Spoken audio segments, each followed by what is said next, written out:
சினிமால முன்னணி நடிகையா மட்டும் இல்லாம மக்கள் மனசுல நீங்கா இடம் பிடிச்சவங்க தான் நடிகை சமந்தா. இவங்க பல ஹிட் படங்களை கொடுத்திருக்காங்க. ஆனா சில வருஷத்துக்கு முன்னாடி மயோசிட்டிஸ் அப்படின்ற டிசீஸ்னால பாதிக்கப்பட்டு இப்ப வரைக்கும் அதுக்காக கஷ்டப்பட்டுட்டு இருக்காங்க. அது மட்டும் இல்லாம அடிக்கடி ட்ரீட்மெண்ட்டுக்கு போறது, ரெஸ்ட் எடுக்கிறது அப்படின்னு இருந்தனால சினிமால இருந்தும் கொஞ்சம் பிரேக் எடுத்துக்கிட்டாங்க. ஸோ இதனால ரசிகர்கள் எல்லாருமே சமந்தா நினைச்சு ரொம்பவே ஃபீல் பண்ணிட்டும் இருந்தாங்க.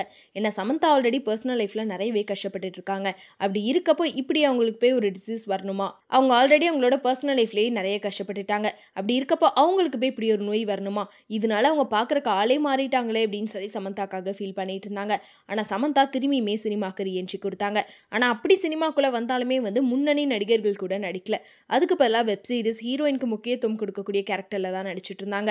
அது மட்டும் இல்லாம தமிழ் பக்கம் வரதே இல்லை அப்படின்னு கூட சொல்லலாம். என்னப்பா தமிழ் சினிமாவோட முன்னணி நடிகை தமிழ்ல படங்கள் பண்றது இல்லையே அப்படின்னு சொல்லி சமந்தாவோட ரசிகர்கள் எல்லாரும் அவங்க கிட்ட கேள்வி எழுப்பிட்டு இருந்தாங்க. அதுலயும் நிறைய பேர் தமிழ்ல அவங்களுக்கு மார்க்கெட்டே போயிருச்சு அப்படின்லாம் சொல்லிட்டு இருந்தாங்க. ஆனா சமந்தா கடைசியா தமிழ்ல விஜய் சேதுபதியோட காத்து வாக்குல 2 காதல் படம் நடிச்சிருந்தாங்க. அதுல அவங்க நடிச்ச கத்திஜா கேரக்டருக்கு மக்கள் மத்தியில ஒரு பெரிய அளவுக்கு வரவேற்பும் கிடைச்சது. அப்படி இருந்தாலுமே அவங்க கடைசியா நடிச்ச ஓ பேபி, யசோதா, குஷி படங்களை தமிழ்ல டப்பிங் பண்ணியிருந்தாங்க. ஆனா தமிழ் ஆடியன்ஸ் மத்தியில அந்த படத்துக்கு அந்த அளவுக்கு வரவேற்பு கிடைக்கல அப்படின்னு கூட சொல்லலாம். அதனாலேயே சமந்தா இப்ப அடுத்ததா ப்ரொடியூசரா களமிறங்கி இருக்காங்க. ஸோ இதை பார்த்த எல்லாருமே இப்ப சமந்தா ப்ரொடியூசர் ஆயிட்டாங்க அப்படின்னு சொல்லி என்னதான் ஹாப்பியா ஃபீல் பண்ணாலும் இப்போ சமந்தா அந்த வகையிலே ஒரு பெரிய அதிர்ச்சியையும் கொடுத்திருக்காங்க. அதாவது ரீசெண்டாக அவங்க பேசின விஷயம் சோஷியல் மீடியாவில் ரொம்ப வைரலாக போயிட்டு இருக்கு. அதில் என்ன சொல்லியிருக்காங்க அப்படின்னா, ஃபியூச்சரில் நான் பட தயாரிப்பு மற்றும் என்னோட பிஸ்னஸில் முழுசாக கவனம் செலுத்த போகிறேன், அதனால நடிக்கிறத நிறுத்தியலான்னு இருக்கேன் அப்படின்னு பேசியிருக்காங்க. இந்த விஷயம் ரசிகர்கள் மத்தியில் ஒரு பெரிய அதிர்ச்சியவே ஏற்படுத்தியிருக்கு. என்னது சமந்தா நடிக்கிறதே நிறுத்த போகிறாங்களா, இதுக்கப்புறம் அவங்கள ஸ்க்ரீனில் பார்க்கவே முடியாது அப்படின்னு சொல்லி நிறைய பேர் ஃபீல் பண்ணிட்டு இருக்காங்க.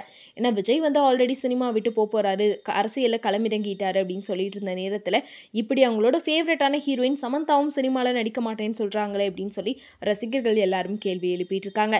அதுலேயும் சில பேர் அவங்களுக்கு தமிழில் மார்க்கெட் போயிடுச்சு, அதே மாதிரி தெலுங்குலேயும் இப்போ சில படங்கள் தான் வந்துட்டுருக்கு, பட வாய்ப்புகள் குறைஞ்ச காரணத்தினால இப்படி ஒரு முடிவு எடுத்திருப்பாங்க போல அப்படின்னு சொல்லிட்டு இருக்காங்க. இருந்தாலும் சமந்தா எப்படியாச்சும் ஸ்க்ரீனில் பார்க்காம எப்படி இருக்க முடியும், அட்லீஸ்ட் அவங்க வருஷத்துக்கு ஒரு படமாச்சும் பண்ணலாமே அப்படின்னு சொல்லியும் கேட்டுட்டு இருக்காங்க. ஸோ இதுக்கு சமந்தா என்ன சொல்கிறாங்க அப்படின்றத வெயிட் பண்ணி பார்க்கலாம். அதே மாதிரி சமந்தா இப்போ எடுத்திருக்க இந்த டிசிஷன் பற்றி நீங்கள் என்ன நினைக்கிறீங்க அப்படின்றதையும் மறக்காம கமெண்ட்ல சொல்லிடுங்க.